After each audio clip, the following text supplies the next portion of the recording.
आउज़ुबिल्लाहिमिनश्शैतानिर्रजीम बिस्मिल्लाहिर्रहमानिर्रहीम। मेरे प्यारे दोस्तों, भाइयों और बुज़ुर्गों, अस्सलाम वालेकुम। मैं हूं आपका मेज़बान हकीम सिकंदर और आप देख रहे हैं हमारा यूट्यूब चैनल हकीम SHO। मेरे प्यारे भाइयों, आज का नुस्खा मैं आपके लिए मैदे से रिलेटिव लाया हूं।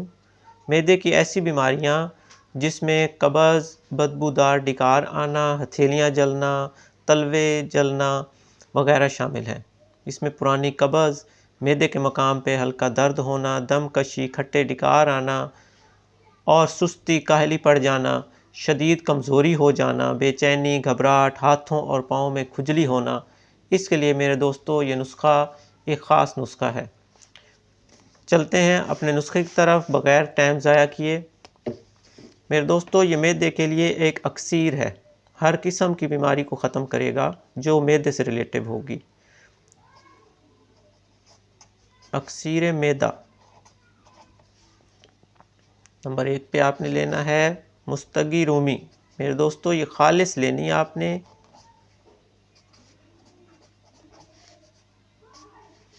एक तोला। नंबर 2 पे दाना इलायची।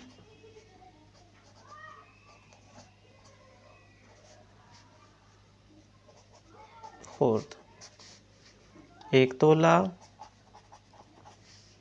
नंबर 3 पे आपने लेना है तबाशीर। तबाशीर भी आपने नुकरा लेनी है, अच्छे वाली। एक तोला। और नंबर 4 पे आपने लेनी है मिस्री। मिस्री आपने लेनी है 4 तोला। ये मेरे दोस्तों सादा सी चीज़ें हैं, ये आपने पंसार स्टोर से जाके ले लेनी है और इनको एक एक को बारीक, बिल्कुल पाउडर की तरह बारीक कपड़ छान करना है आपने। बारीक पाउडर बनाकर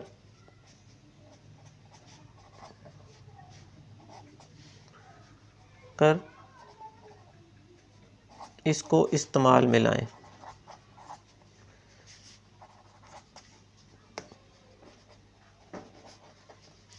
ये मेरे भाइयों, जिस बंदे के मैदे में तकलीफ़ रहती हो, मैदा खट्टी डकारें आती हो, मैदा कुछ हज़म ना कर रहा हो और भूख ना लगती हो, उसके लिए नुस्खा एक अक्सीर है।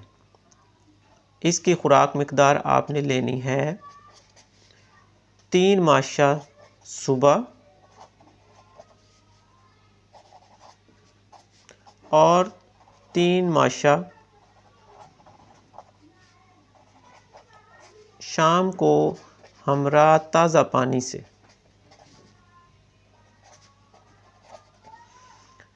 मेरे भाइयों, ये नुस्खा आप बनाकर आज़माएं, इंशाल्लाह आपको इससे ज़रूर फ़ायदा होगा। और इसके साथ ही अब मैं इजाज़त चाहता हूँ, अपनी दुआओं में याद रखिएगा। अल्लाह हाफ़िज़।